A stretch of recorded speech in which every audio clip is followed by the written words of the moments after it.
All right, here we go, man. Another episode. Another episode. This is a fun topic. I feel like it's a bit of a spin on a classic. So I'm excited about this one. So we did a show a while ago that was, the question was basically travel workouts, hotel workouts. We both lived out of suitcases for Lord knows how long and, lessons learned for that. And it's kind of that same deal, but for food, for eating. What do? You travel and you're in hotels, you're in restaurants, you're in airports. You don't have your fridge in your kitchen and you're not walking into a nice grocery store with your, week's worth of food. It's rushed. How do you actually do that without just catapulting into chronic disease? Yeah, well said. Oh, man. And I Can don't know. It be done? It certainly can. I think you and I are both living proof of this. And I will say that I am far from perfect as far as my track record with this sort of thing. I have oscillated, through years of being on the road where I have been really good and I've had a couple of principles that have worked out really well for me.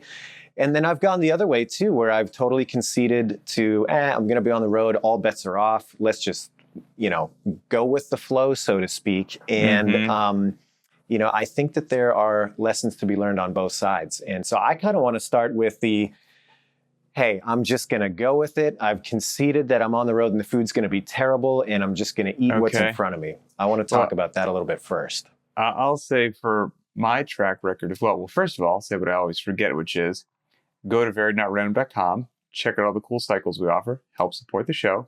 And then number two, if you are a gym owner, any sort of gym that makes people fitter, btwb has an all-in-one for you, best in the world. You got workout tracking, gym management, and billing all in the same place. There'll be a link in the bio, but check it out. There's probably a little QR code in the bottom of the show that you can check out as well.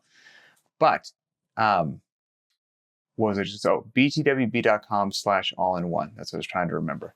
Now for the traveling and the food, I traveled for many years when I was like a hardcore zone diet person. And so I didn't travel with a scale and measuring cups. I wasn't that level of lunacy, but to as much at that point in time, my eyeball was like, I was hardcore into it, and I was pretty good at eyeballing, and I would try to the best of my ability to be as strict as humanly possible, even while traveling. And so I've gone everything from that to more where I am now, which is I'm not weighing and measuring anything. I get a good sense that, lean chicken breast is better for me than a bowl of Frosted Flakes.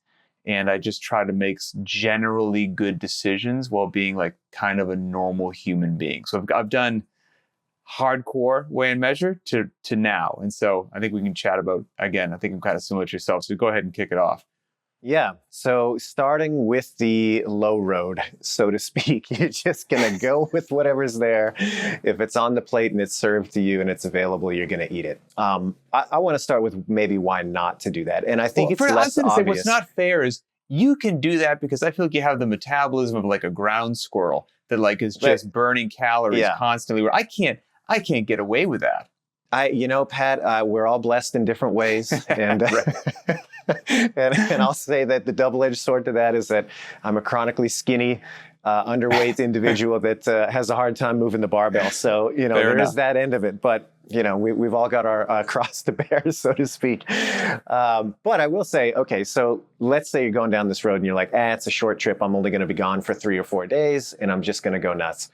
The reason that, in my opinion, not to do that is less obvious than just, hey, you're going to be off the rails for a few days. To me, the hardest thing is that you can really quickly develop that attitude as a holdover to when you get back to your real life. And to me, that's the real danger is you have a couple days and it's just like, yep, I'm living large. It's feeling great. And then you get back and it can be tough to get back into the normal routine. And before you know it, correct. There's been weeks that have gone by and you're just undisciplined. And next thing you know, some bad things can start to happen in the long term. So that's the first thing, in my opinion, is to just understand, okay, why wouldn't I want to go down that road? And I'll also add that I think it matters why you're traveling. So if you're traveling for a vacation, you're traveling for a social function, let's say you're going to a wedding or, a relative's, celebration for something, I don't know. give yourself a little bit of leeway to be social in those circumstances. But if it is something a little bit more routine, it's a work trip, it's something that you're going to be doing on a regular basis, that's, I think, where it's more important to try to have habits that will hold you over, not only through that trip, but line you up and set you up for success for when you get back from that trip, that you don't feel like you have to take 3 steps forward to make up for the 2 steps backwards that you took while you were on the road. So that's the first thing, is, in my opinion, is identify why are you traveling and what would be the downside to going all in, so to speak, on not a great strategy. So start there. I'll say starting there as well, that maybe for me, there are some other reasons to not go all in. And this maybe is just my personality that maybe some people can relate to. If I awaken the little sugar demon in me, it's tough to bed it back down again. Doesn't take much for him to grow. It really doesn't. She starts to gain more real estate and more real estate. And so, if you have a joyous meal of just whatever you want, that's cool. That leads to a couple meals. Well, now I'm really getting used to it. If it's a day of whatever I want, oh man, that was really great. Why not do it tomorrow? It's just one more day. And that can spiral fast if have poor sugar discipline like I do. And the other thing that I would say for me personally is that I just don't feel good. And it depends upon, maybe like you're saying, that trip as well. If I'm just going for a vacation with the family and I don't need to be that mentally sharp for any particular thing, we're just lounging around, okay, then maybe it's not that big of a deal. But if it is a work trip, and I start to just get into that sugar fog all the time, feeling a bit lazy, feeling a bit tired, want to have another tasty treat and take a nap. And I just don't feel like on the razor's edge. I mean, as we record this, we're approaching the 3rd week of the Open. We're in the 2nd week right now. And you and I just saw each other recently in Justin Medeiros' garage, and for 24.2. And I had to do, the live broadcast there, which, is, I know, just a lot. It looks like talking on camera, right? But there's a lot of preparation that goes into happening there. And if I just lived on nothing but M&Ms while I was there, I mean, it would be this groggy, discombobulated, lost in nonsense sort of a thing. And I just can't let that happen. So even a work trip like that, the food that I put in my body, not only would I aesthetically like to look good and I'd like to perform well, but between the ears, man, I can tell the difference between the quality and the quantity of the food that I'm eating. Yeah, I completely agree. And I'll extend that out to when you do get home, if you're in that rut of eating poorly, and that extends the rut of eating poorly at home, it all kind of cascades on itself.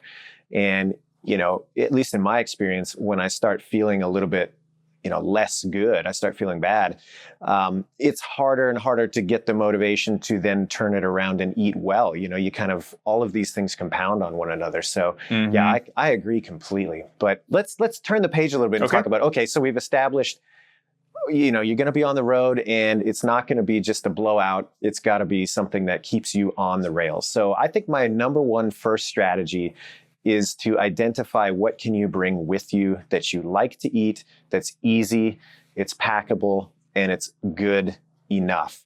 I think those types of things can be so helpful in a pinch. Maybe it's a pack of almonds, maybe it's, you go so far as you get, some jerky you like, or some, whatever it happens to be that's relatively nutritious and easy to pack. Go overkill with that. Stock yourself up on those so that when you do find yourself in a pinch, because travel never goes the way that you expected. Even when it's good travel, there will be times where you are delayed. There will be times where you thought the schedule was going to be one thing and it ends up being something radically different.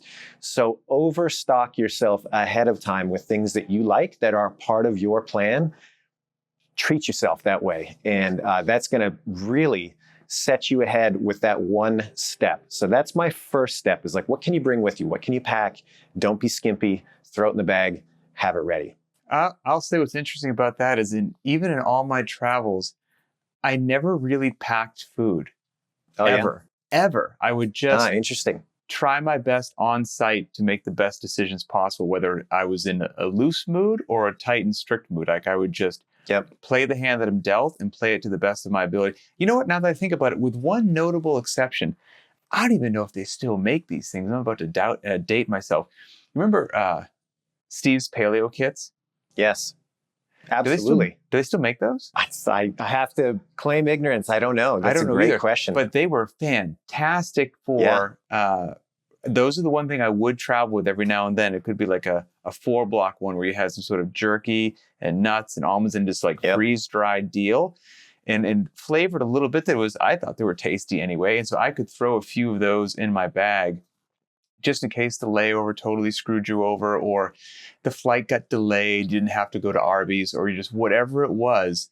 Those were a lifesaver for a long time. And now that's got in my head, I think I might look those up again. But that was about the only thing that I ever traveled with. I didn't do any, and I didn't prep those. Like I didn't do any food prep and bring containers of food with me. I certainly knew plenty of people that did.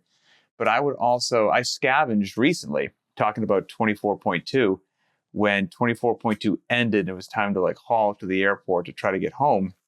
On site there in Justin's garage, they were kind enough to have, the media company had like some snacks and treats and everything set up there. And there's always a range of, the little devilish sugar. You can pick your poison. To better stuff. And so I grabbed like some jerky and I think an apple and a banana and just like stuffed it into my backpack. And because I wasn't quite sure if the Boise airport was going to treat me well or treat me poorly. And then worst case scenario, I got some jerky, I got an apple, I've got a banana. And you know what? It's going to tide me over. It's going to be fine. And that was just a quick, easy snack. So I'll scavenge stuff like that on occasion, try to, because the hunger in me, boss. Like I love food. And if I get hungry, I'll talk myself into why making a wildly bad decision is perfectly good to go because, quote unquote, I deserve it.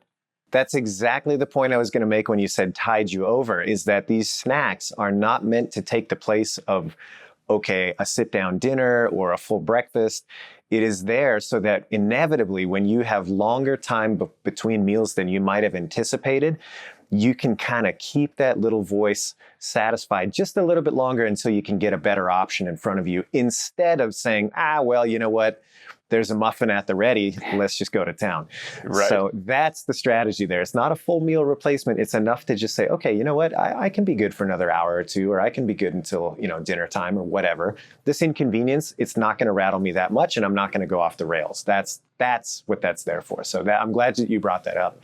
Go ahead. Well, I was going to say the second thing, this kind of segues nicely, is understand the timing of where and when you're going to be places. And like I said, the caveat is, hey, it's going to change. So be ready for that. That's kind of the first step, right? Is to be ready for those gaps.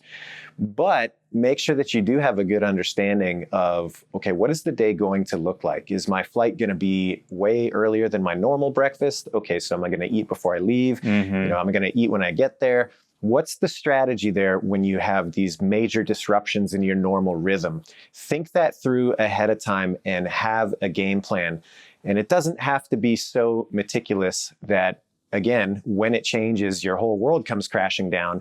But if you have just enough sense of, all right, this is going to happen and I've thought about it ahead of time, it's a lot easier to stick to the plan than trying to make it up on the fly. 100%. So understand that. Like, what does that schedule look like? And then what's the longest, have you ever played around with any fasting? What's the longest you've not eaten? Oh, I mean, I have played around with a little bit of fasting, and I've done several like 36-hour fasts and things like that. And I'll tell you, Pat, I never have a problem not eating.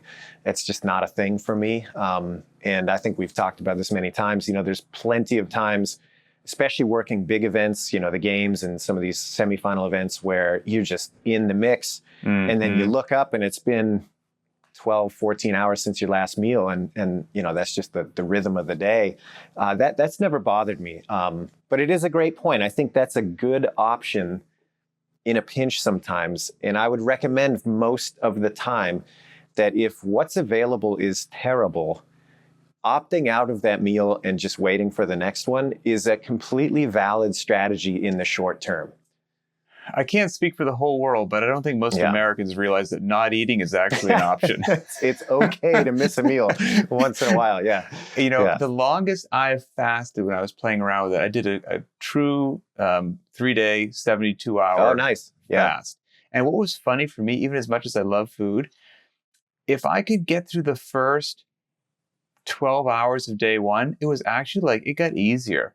Yeah. Like then the cravings went away, but like day two is easier than day one, and day three easier than day two, as odd as that is.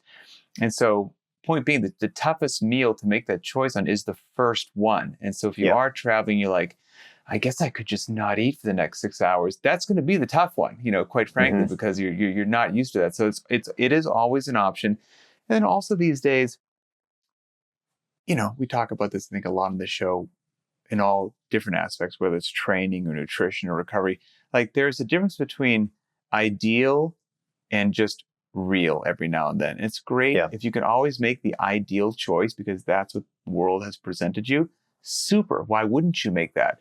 But if you don't have the opportunity to make an ideal choice and you just have to play the hand that you're dealt, you can usually make a good, a mediocre, or a poor decision almost anywhere. I mean, every airport, every town, every whatever has Starbucks.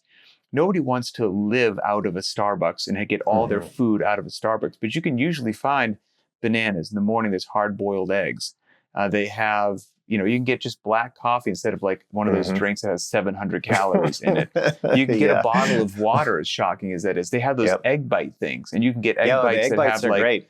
You can get egg bites that have like bacon and everything else, or you get the egg whites that are like half the calories. Like you can make decision A or decision B almost anywhere. And to include, if you find yourself at a restaurant, you can either get, the rack of ribs with the cheese fries, or there's probably somewhere on there a grilled chicken breast with some steamed vegetables that just doesn't call to you as much as the ribs do. Like you can make those decisions darn near anyway. You just have to have the discipline to pull the trigger on it.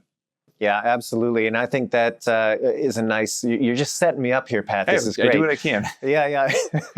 I think that's a perfect transition into talking about, okay, now that we're in the place that we're traveling to and we have to make some decisions, is there kind of a hierarchy of decision-making there? And in my opinion, absolutely. And the way that I've always kind of framed this, when I am sitting at the restaurant and it's dinner time now and I'm with my coworkers or whoever, the first thing I'm going to look for is protein. That is my number one is, okay, what is on the menu that is protein heavy that I can get? That is my first go-to. And then the second go-to that kind of comes right behind that is the mantra that carbohydrates will happen. And yes, they will. And what I mean by that is I'm not here to say that, that carbs are the devil or that, a low-carb diet is the only approach to nutrition. Far from it. But what I am going to say is that anytime you're in a restaurant, they are working their best to make the food palatable to their customers. And often with that, there is a lot of hidden carbohydrate count in even a seemingly low carbohydrate meal. So for example, a salad that you get at a restaurant with the dressing often has a ton of sugar in it that you wouldn't find if you were at home or even with a comparable kind of off-the-shelf, store-bought dressing. Why, it tastes so darn good. Exactly, yeah. And so what I mean by that carbs will happen is that, all right, if I've established that where I can get my big protein, I know that there's going to be a ton of carbohydrates that come with that almost no matter what in a restaurant setting. So I do not want to go seeking out these more higher density carbohydrate sources. I'm not going to try to get the bread and potatoes on the side with whatever that protein option happens to be. I'm going to opt for something a little more light. So those are kind of the two big ones that are always going through my head when I'm sitting at my destination and forced to, make a choice on the menu. It's like, okay, where's the protein source? And carbs are going to happen, so let's not seek them out. Yeah, same deal. I'll start with the protein as well. And then if, I do my best not to lie to the audience. I'll also, depending upon where I'm traveling, in the strike zone, I've decided to give myself, if I might see a protein on the menu that looks delicious and somebody else is going to make it for me, and I probably wouldn't take the time to make it for myself at home, the amazingly marinated ribeye steak and all this stuff, which is, not low in calories, but it's high in flavor. I know they're just sauteing that thing in butter and it's going to be incredible. And so I might, opt for that, as a matter of fact. but I'll Absolutely. probably try to pair it with something that, isn't quite as dense with calories, that the salad or whatnot, even though I know, like you said, it's certainly going to be hidden in there as well, but I probably won't get just a huge pile of, I don't even know what on the side of it. Like I'll do my best to kind of like tip the scales a little bit in my fare as well. And let's say, like we said previously, if I'm on the trip and I've decided this is a treat myself sort of a deal, but if I know that I could go out, I could have a steak like that and a salad on the side. And getting back to what I said earlier, I'll sleep well, I'll feel good, and I'll be mentally sharp. If I had that steak with like a basket of bread that they served at the table, asked them to bring a second basket of bread, and then said the sweet potato, one of the places we went in Boise, by the way, there was sweet potato fries. And luckily the person like made this deal, like, do you just want the fries? Like, just want the fries. Like, what else would come with the sweet potato fries? Well, traditionally they come with melted marshmallows on them. And I was like, excuse me? And then on top of that, covered in brown sugar. I was like, holy cow, yes.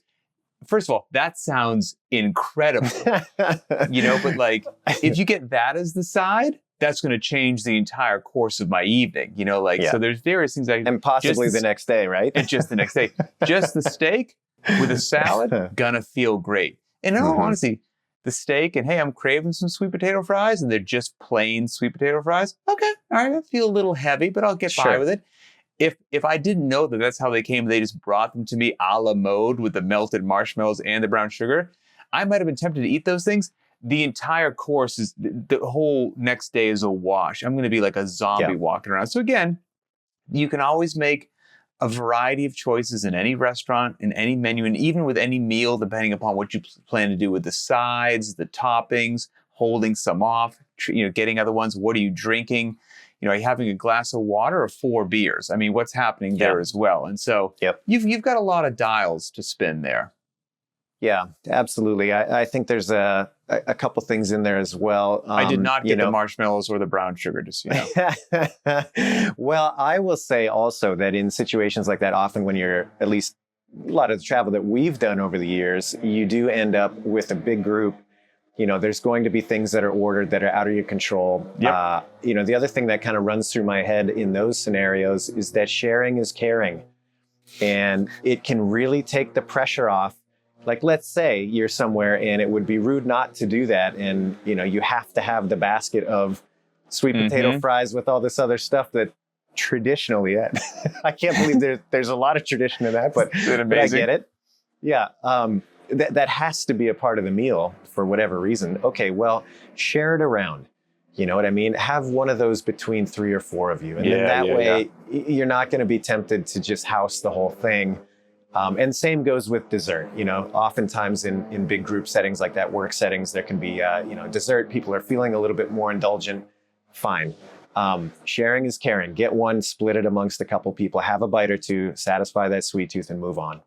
Yep. Agreed. And I will say, if somebody gets stuff for the table, like we're going to order a bunch of sides, we're going to order a bunch of mains, it's this family style kind of a thing that occurs every now and then. But if it's individually up to me, even though as much as I do love a tasty treat, I almost never order dessert on the road, like almost never. It's a very, very rare occasion. And I can't speak for you. This is a little bit off topic, but somewhat on topic.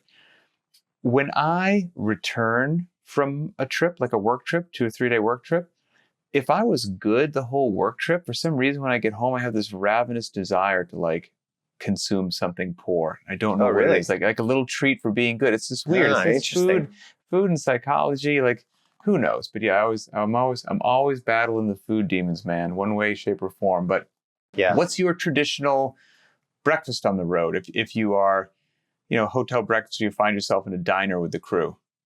Yeah, it's pretty straight up. It's usually, some sort of egg dish, whether that's scrambled eggs or eggs, over medium, something like that. And then substitute the fruit for the other sides. I'm not going to lie, I do enjoy a hash brown once in a while, but that's an easy go-to is some eggs and fruit on the side. Hey, if you're feeling indulgent, maybe a side of bacon. But that's an easy go-to. Breakfast, I feel like, is the easy one. Agreed. And, yep. Super easy. And dinner, dinner, I don't feel like it's that challenging because, like I said, most restaurants, if you look at the whole menu, you can find a decent choice. It might just be lunch, which is a little sticky because maybe depending upon, whether you're still on site, you get a work meeting with your peers, there's just some takeout that's happening. It's going to be a bit of a rush lunch. That might be the meal of the day that is the most difficult one for you to make a decent decision at. And that also might be the one if it's a short trip, you make the best decision you can, or you decide to, you pass on lunch and you go out and you enjoy dinner. It's totally up to you, but I think it's certainly possible. I don't think you need to be perfect. Again, if you just make a series of good decisions, not a series of perfect decisions, a series of good decisions will get you a really long way. A series of bad decisions will put you in the dumpster. A series of good decisions, you're going to be okay, in my humble opinion. Yeah, I agree. I think that's part of it. And look, like we started this episode with, I think there's something to be said for balance. Like you don't need to be militantly, I'm just going to eat the fruit and veggies and, the lean protein, that's it. Or, everything's going to fall apart. And nor do you have to be the opposite way where it's like, well, I'm on the road and all bets are off. There is plenty of room there. And I'll take it way back, actually, to a piece of advice that I got from Barry Sears, of all people, from the creator of the Zone. Yeah. We went out to the Zone Labs in like 2008 and toured his facility and heard him, speak to us about his thoughts on nutrition and his philosophy.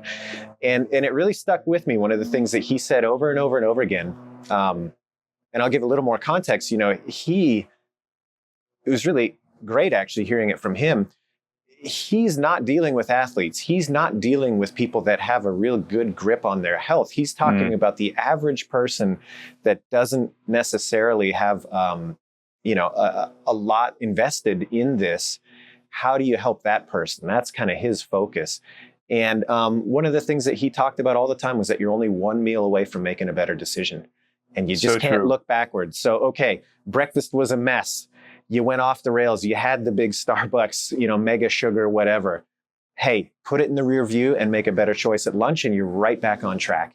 And that was something I thought that was so powerful and a real good lesson for anybody, no matter their circumstance, but particularly when you're on the road.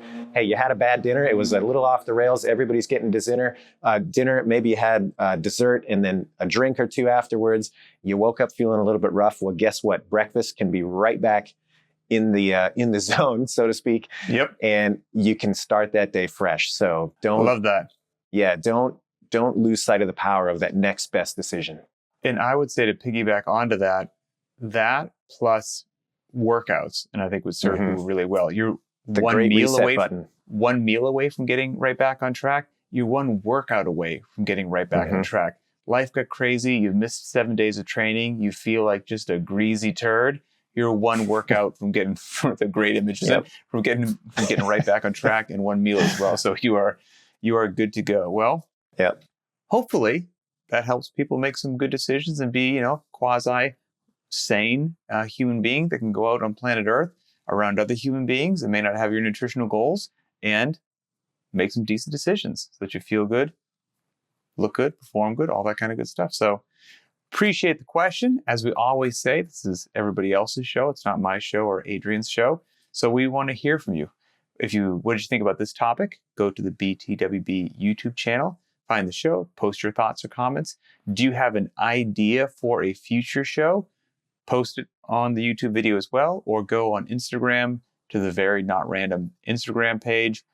Send a direct message if you want, if you don't want to be public about whatever it is you're saying, or you can leave a comment under the most recent post. We see all that kind of traffic and it helps drive the show. So for Adrian Bosman, I'm Pat Sherwood, and we will see you next time.